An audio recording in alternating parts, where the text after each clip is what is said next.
விசிக துணை பொதுச் செயலாளர் ஆதவ் அர்ஜுனா மீது கடுமையான குற்றச்சாட்டுகளை முன்வைத்து அக்கட்சியின் தலைவர் தொல் திருமாவளவன் அவரை கட்சியிலிருந்து நீக்கி உத்தரவிட்டுள்ளார். பரபரப்பை ஏற்படுத்தியுள்ளது.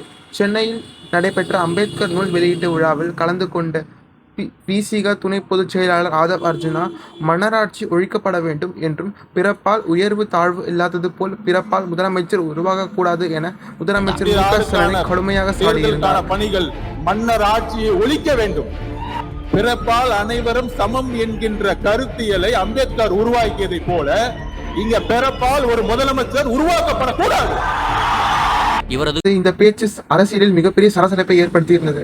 முதல்வர்கள் ஆகக்கூடாது, யார் இருந்தாலும் முதல்வர் ஆகலாம் என கூறியிருந்தார். மக்கள் தேர்ந்தெடுத்து முதல்வராறு அந்த அறிவு கூட இல்லை. அந்த ஆளுக்கு ஏற்கனவே ஆதவ் அர்ஜுனாவின் செயல்பாடுகள் கூட்டணி கட்சி நலன் எதிராக இருப்பதன் விசிக முன்னணி நிர்வாகிகள் குற்றம் சாட்டி வந்த நிலையில் இது குறித்து ஆலோசித்து முடிவெடுக்கப்படும் என்று திருமாவளவன் கூறியிருந்தார். இந்நிலையில் ஆதவ் அர்ஜுனாவின் இடைநீக்கம் செய்து திருமாவளவன் அறிக்கை வெளியிட்டுள்ளார். கட்சி தலைமையின் அறிவுறுத்தல்களை மீறி எதிர்மறையாக செயல்பட்டு வருவது கட்சி மற்றும் தலைமையின் மீதான மதிப்பையும் நம்பகத்தன்மையும் கேள்விக்குள்ளாகும் வகையில் இருப்பதாக தெரிவித்துள்ளார். மேலும் அவரது செயல்பாடுகள் கட்சியினருக்கு ஒரு தவறான முன்மாதிரியாக அமைந்துவிடும் என்கிற சூழலை உருவாக்கியுள்ளதாக தெரிவித்துள்ளார் திருமாவளவன். அதன்படி ஆதவ் அர்ஜுனா கட்சியிலிருந்து 6 மாத காலத்திற்கு இடைநீக்கம் செய்யப்படுகிறார் என அக்கட்சியின் தலைமை தெரிவித்துள்ளது.